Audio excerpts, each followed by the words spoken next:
Hey, Skiff listeners, hear about the latest trends in the travel industry with the Brand USA Talks Travel podcast. Right now, listen to special live from IPW interviews featuring U.S. Travel's Jeff Freeman. DMOs are at the heartbeat of U.S. travel. Liz Bittner from Travel South. A lot of key gateway markets are back. LA Tourism's Adam Burke. We all win when we all partner together. Plus, Brand USA's Stacey Melman and Jackie Ennis with international travel trends and Chris Thompson's farewell finale. I'm Mark Lapidus. Join us for Brand USA Talks Travel on your favorite podcast platform. Brand USA Talks Travel.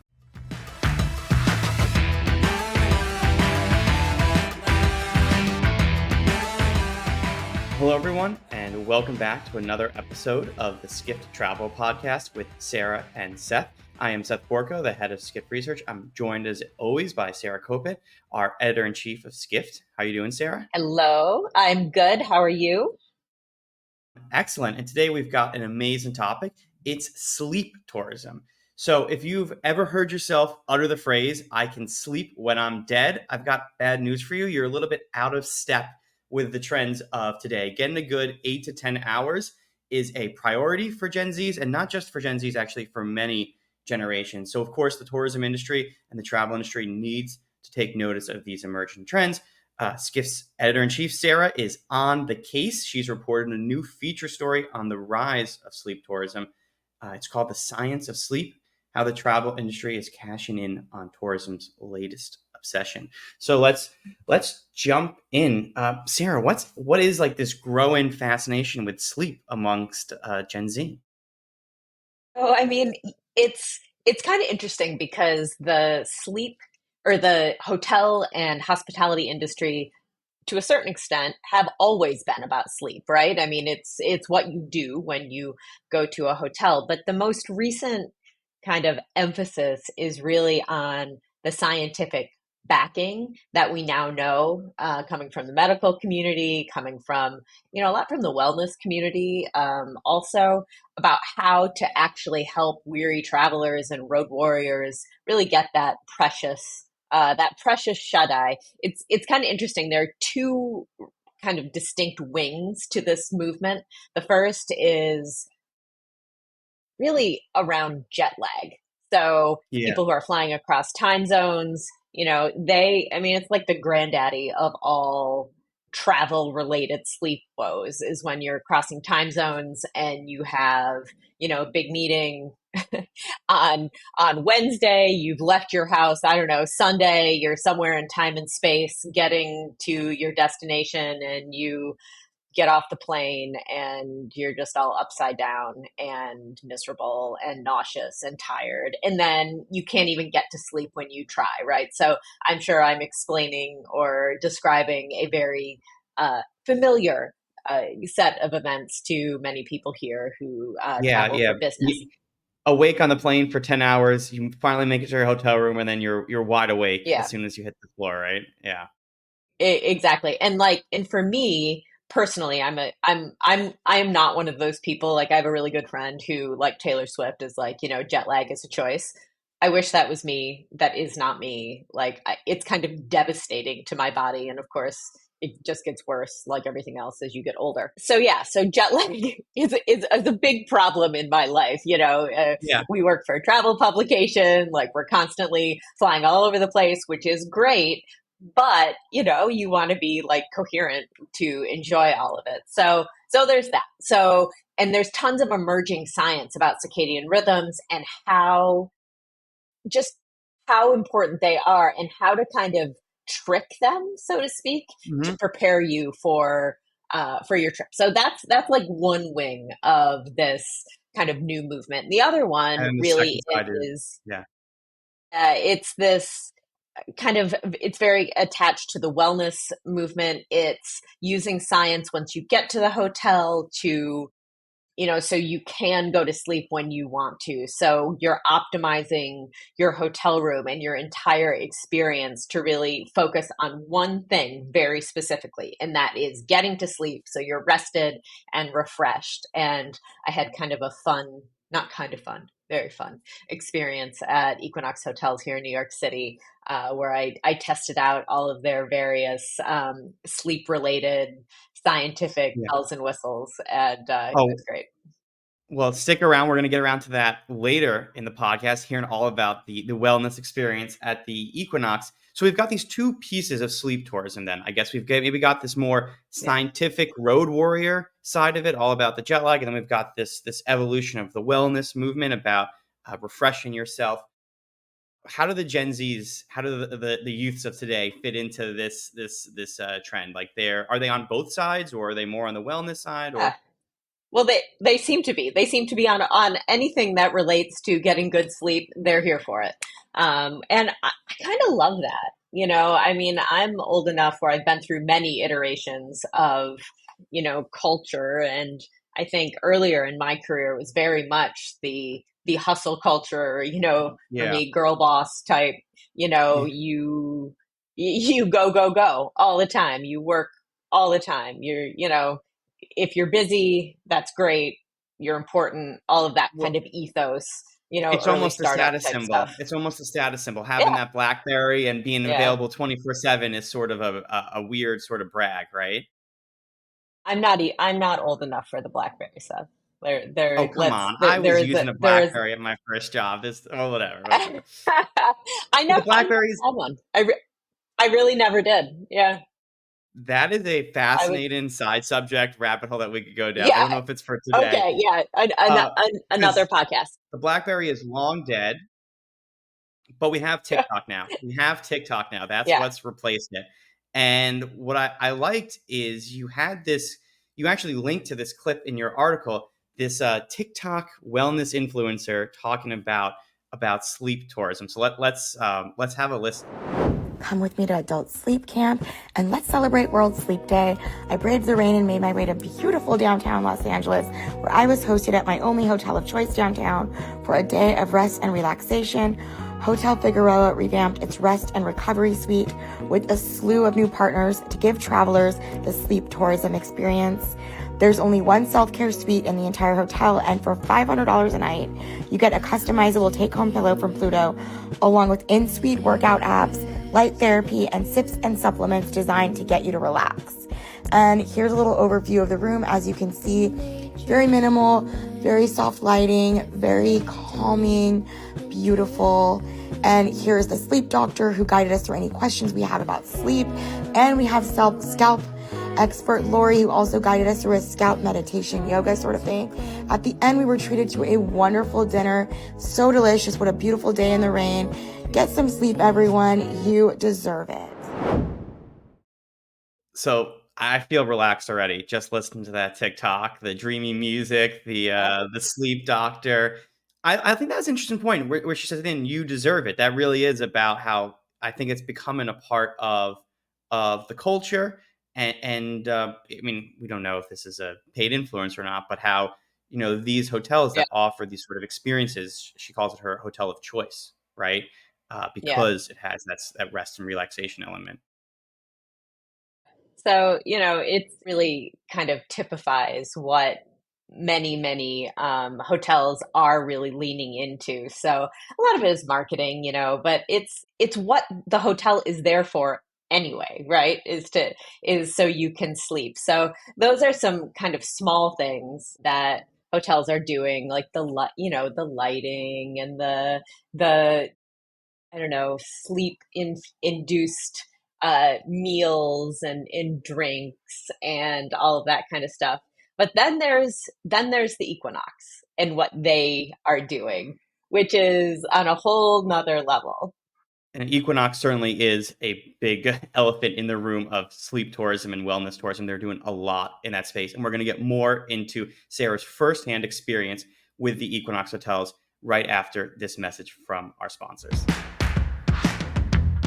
Hey, CF listeners, hear about the latest trends in the travel industry with the Brand USA Talks Travel podcast. Right now, listen to special live from IPW interviews featuring U.S. Travel's Jeff Freeman. DMOs are at the heartbeat of U.S. travel. Liz Bittner from Travel South. A lot of key gateway markets are back. LA Tourism's Adam Burke. We all win when we all partner together. Plus, Brand USA's Stacey Melman and Jackie Ennis with international travel trends and Chris Thompson's farewell finale. I'm Mark Lapidus. Join us for Brand USA Talks Travel on your favorite podcast platform. Brand USA Talks Travel. Welcome back to the Skift Travel Podcast with Sarah and Seth. We are in the middle of a conversation about sleep tourism. We've been talking about how it is an emergent trend, an emergent priority, both for Gen Z travelers, but also for many generations. And we want to get into some of the actual economics of the sleep tourism industry today and what it looks like. So maybe, Sarah, let's just kick off this section of the conversation. What do you see as the definition of sleep tourism? So, sleep tourism to me is going on a trip or going on a vacation purely for the purpose of rest and relaxation. So, this isn't a new phenomenon. This is something that travelers have been doing for a while. But I think the difference is now is that in addition to a lot of the activities, or maybe like going out and just really kind of experiencing anything and everything that you can in a location, these trips are purely to kind of rest, reflect, connect, kind of like the spa days of old, but really focused on sleep and getting to sleep and enjoying that sleep. So, there's all sorts of things that hotels are doing. A lot of them have to do with light, which I talked to Timeshifter's CEO and their scientific findings around circadian rhythms, which are fascinating, really. Kind of a lot more complex and different than I was expecting. And then there's all sorts of spa and other sorts of treatments that hotels are offering specifically to help get good sleep. And so, I mean, have you found in your reporting a size for how big this potential market is? How many people are participating in it? So it's massive. I mean, you kind of you have to kind of think about where the boundaries are around what is, regular kind of sleep at a hotel and what is sleep tourism. But the numbers that I've seen from researchers who are looking at this are something like $400 billion increase over the next 5 years. So that's pretty big.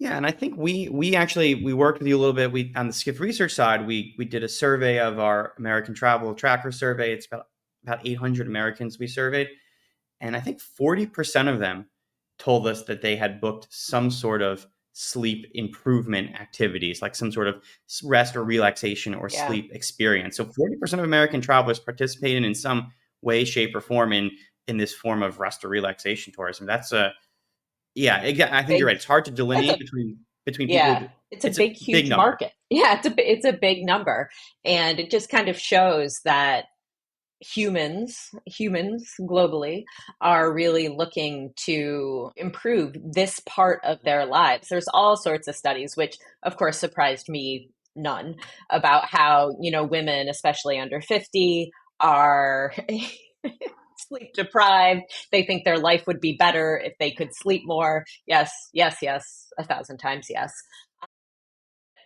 I actually think I know why this has happened in these last few Okay. years.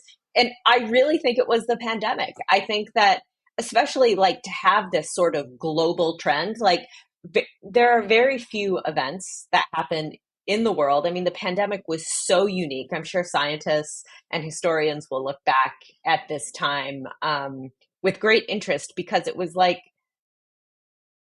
a perfect, test sample of being able to say, like, what happens to the whole world when you, from one day to the next, change everything about how Everything. they're going to go about living their lives. And I mean, I think about it personally. I worked for Bloomberg News for 15 years. That is because that's a financial and markets related industry. I was at work by 6 a.m. every day. I have little kids. I think when the pandemic hit, I I always kind of knew that I was sleep deprived, but I just didn't realize how sleep deprived I was and how much of a difference that made for me, until the pandemic, when we were all kind of forced to stay home, not do Well, anything, I not think it, go to I work, think and this sleep a lot. You know? I think there's two pieces to it that are interesting to me. I think one is just a straight reprioritization of people Yeah. saying like, like life is short, so to speak, right? Like they Yeah. want to prioritize themselves, prioritize their wellness, prioritize their health. I think that was Yeah. a big shift. And I think that people, memories are somewhat short, but that I think is a long-term thing. I think one of the things that's interesting, I love to cite numbers, right? We had this survey question, maintaining my sleep routine is a priority for me, even while on vacation. And almost 77% of travelers agreed with that. And so I think part of it too is developing new routines and habits during the pandemic, because you've got the time to get into a sleep routine, and then saying, I actually am really happy with some of the results that my routine got me. And I'm not going to I want to travel, but I'm not going to let that disrupt my habits and my routines. I think that might be a part of it too. Yeah, absolutely. We all kind of found out what it might be like to get some good sleep during that time, and we're unwilling to let it go, when everything kind of lifted. So I think that has kind of a really big reason why, in the Gen Z age group, they kind of came of age during Yeah. this period, Yeah. right? This was And so, formative for them. yeah, formative for them. So, they don't remember hustle culture. It was never a part of their lives, and they're like, yeah, of course I'm gonna sleep 8 to 10 hours a night. Like, why wouldn't I? Like, why would you ever not want to do that?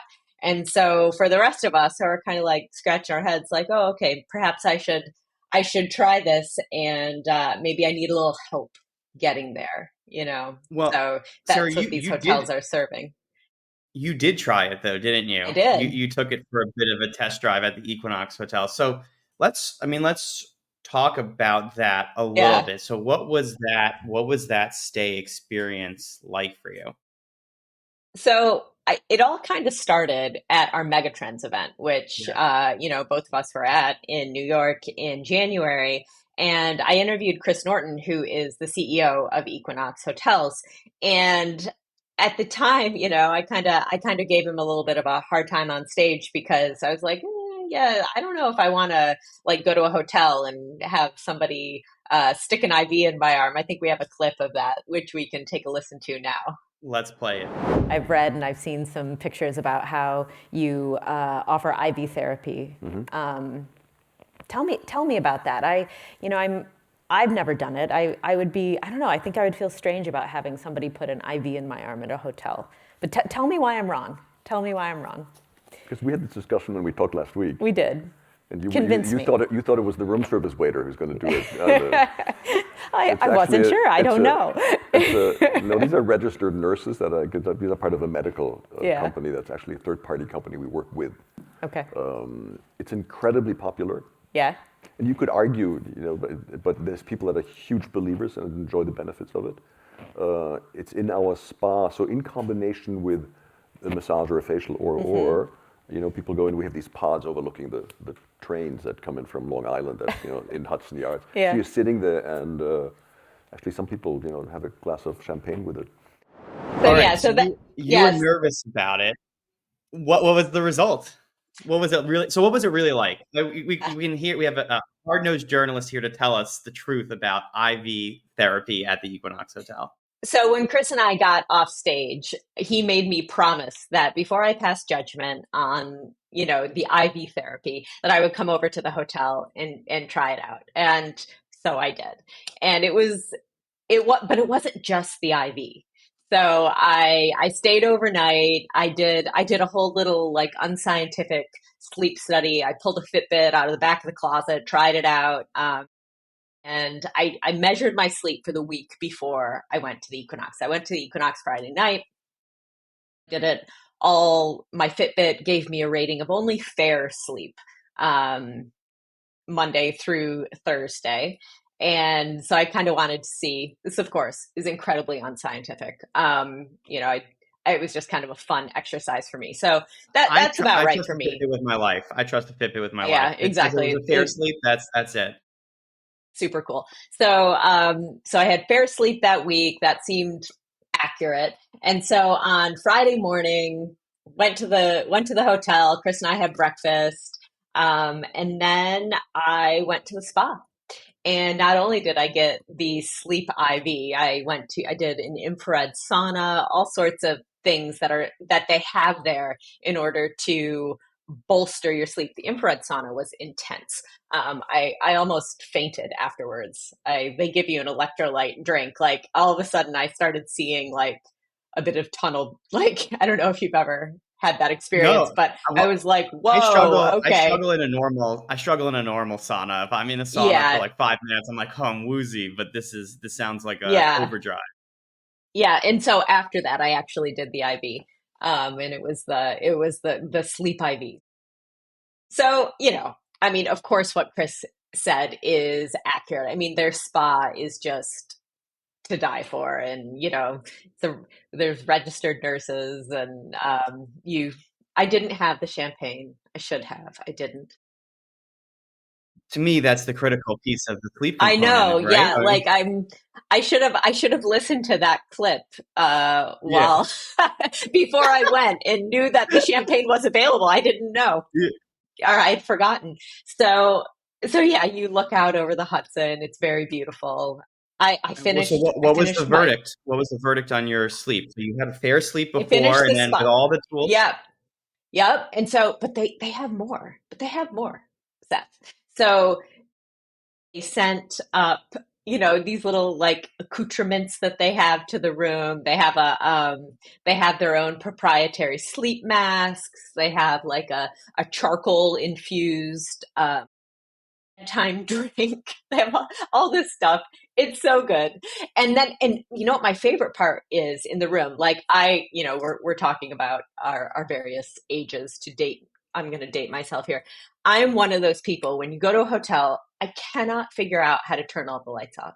Like I cannot do it. Like there's usually a light underneath the bed, the side table, that I'm just like, oh my God, I'm going to have to call down to the front desk because I can't get this light off. So that's me.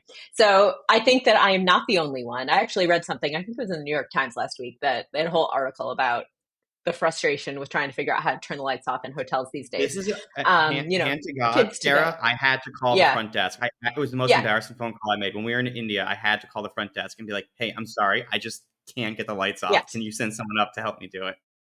Yes. And so Equinox knows that that the struggle is real. And so they have next to the bed, they have like a single panel. Like not only does it turn the lights off, but it lowers all of the blackout blinds and resets the temperature to 66 degrees, which their sleep scientists have told them is the optimum temperature for sleep. It needs to be a little bit colder than most people think it does to have good sleep. So like these are the kind of things that this hotel is really thinking about when it's trying to promote sleep. So here's the punchline, Drum roll. Fitbit told me I got an 82. Good sleep that night.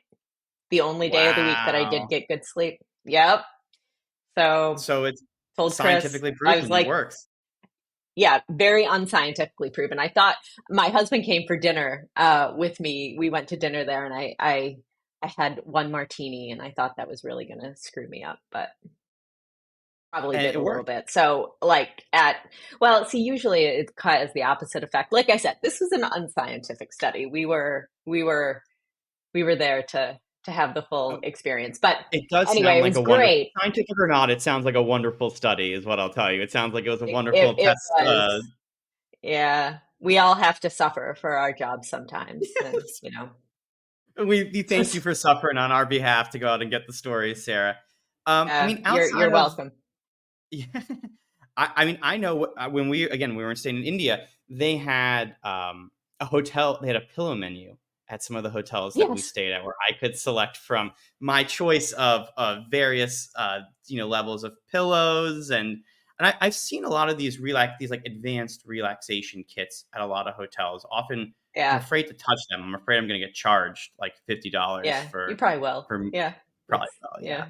Speaking of India, there was another thing that I looked at for Okay. this piece, and that's the dreaded jet lag. So I also downloaded Time Shifter before our, like, for any of you that follow Skipped, Seth and I were on a kind of a bit of a tear starting in December, ending in I don't know when, just constantly from here in New York to Dubai to London to Morocco to India. So I downloaded Time Shifter.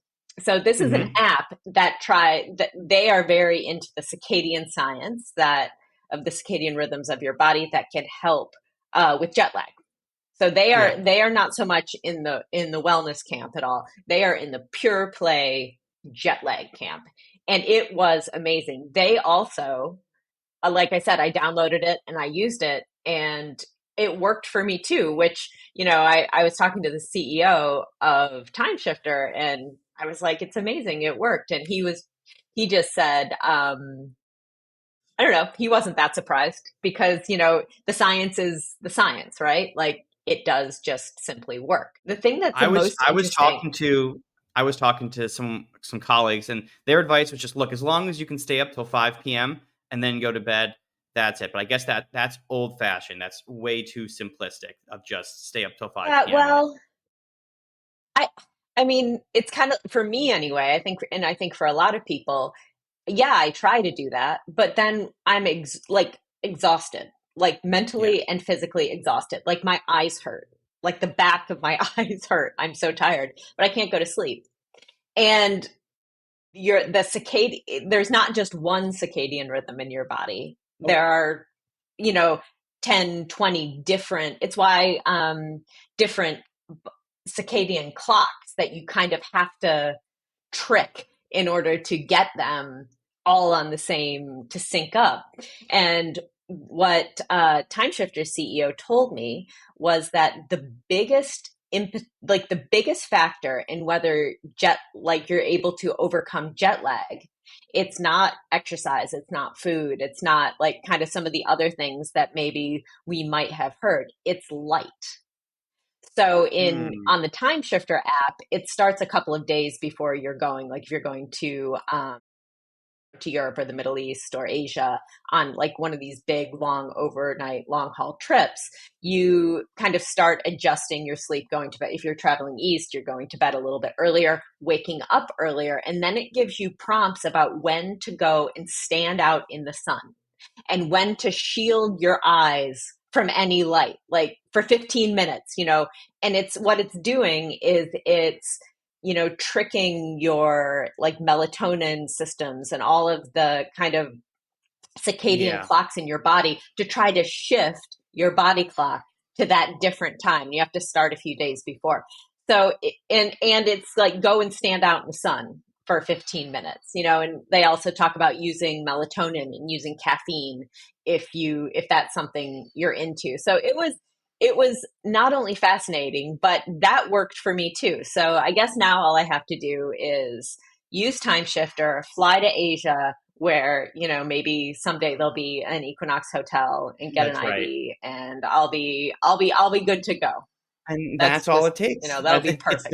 Simple. That's all it takes. Very simple. Exactly.